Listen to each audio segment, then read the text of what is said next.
प्राचीन समय की बात है। एक शहर में एक व्यक्ति रहता था जिसका नाम चंदन था। वह अपनी पत्नी और दो लड़का और दो लड़की के साथ रहता था और वह किसी छोटे मोटे प्लांट में काम किया करता था। चंदन और उसकी पत्नी खुशी खुशी अपना जीवन व्यतीत कर रहे थे। समय का चक्र बीत रहा था और उनके लड़का लड़की बड़े होते जा रहे थे। जब उसकी बड़ी बेटी कक्षा 5 में पढ़ रही थी, तभी एक दिन स्कूल की छुट्टी के समय जब वह लड़की सीढ़ियों से नीचे उतर रही थी, तभी पीछे से किसी लड़की से धक्के लगाने पर वह सीढ़ी से नीचे गिर गई, जिसके कारण उसके पैर में चोट आ गई।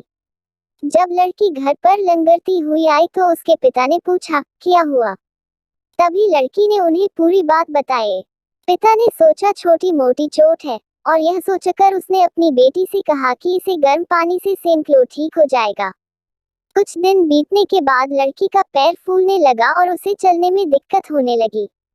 तभी उसके पिता ने कुछ लोगों की बातें सुनकर किसी एक ओझा को ले आए, जबकि उसे कुछ नहीं आता था और वह पैर ठीक नहीं कर पाया।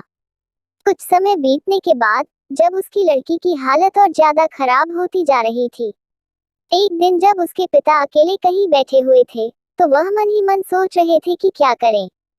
तभी सोचते सोचते उनके दिमाग में आया, क्यों ना डॉक्टर से दिखाया जाए। तभी दूसरे दिन वह अपनी लड़की को लेकर वहीं पास के अस्पताल में जाते हैं। डॉक्टर जब लड़की को देखता है तो लड़की के पिता से कहता है कि जल्द ही इसका ऑपरेशन करना होगा, क्योंकि इस लड़की के पैर में एक बहुत बड़ा घाव हो चुका है, जिसके कारण लड़की का पैर भी काटना पड़ सकता है। पिता डॉक्टर से पूछता है कि ऑपरेशन में कितने पैसे लगेंगे।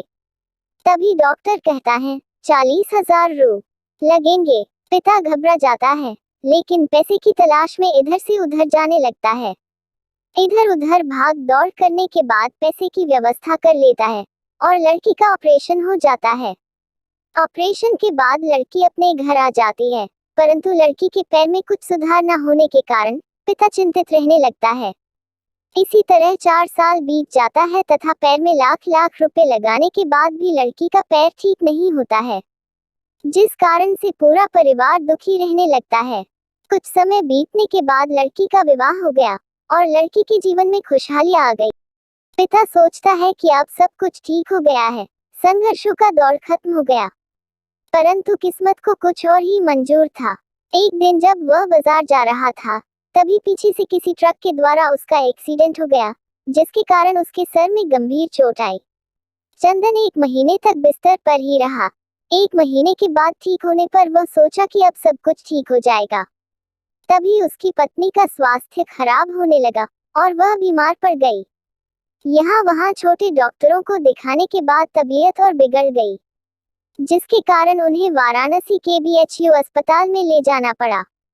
वहां जाकर पता चला कि उसकी पत्नी के पेट में गंभीर बीमारी हो गई है, परंतु चंदन को यह विश्वास था कि उसको पत्नी ठीक हो जाएगी, और चंदन इसी विश्वास के साथ अपनी पत्नी को हमेशा वाराणसी के अस्पताल में ले जाने लगा। कुछ समय बीतने के बाद पत्नी की तबीयत में सुधार आने लगी। चंदन सोचा कि अब सब कुछ ठीक हो जाएगा। एक बार जब वह अपनी पत्नी को वाराणसी के अस्पताल में ले गया, डॉक्टर ने सभी रिपोर्टों को देखते हुए कहा, सब कुछ ठीक है। चंदन बहुत ही खुश हुआ और वह अपनी पत्नी के साथ अपने शहर वापस आ गया। अगली सुबह सब कुछ ठीक था। चंदन का बड़ा और छोटा बेटा दोनों स्कूल चले गए और चंदन अपने काम पर चला गया।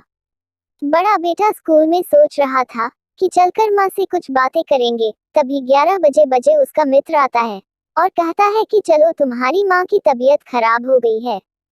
बड़ा बेटा दौड़ता हुआ अपने घर की तरफ आता है। तब तक बहुत देर हो गई होती है, उसकी माँ की मृत्यु हो चुकी होती है। बेटा माँ को देखते ही फूट फूट कर रोने लगता है और वह अपनी माँ का अंतिम संस्कार करता है। 1 साल तक पूरा परिवार दुखी ही रहता है।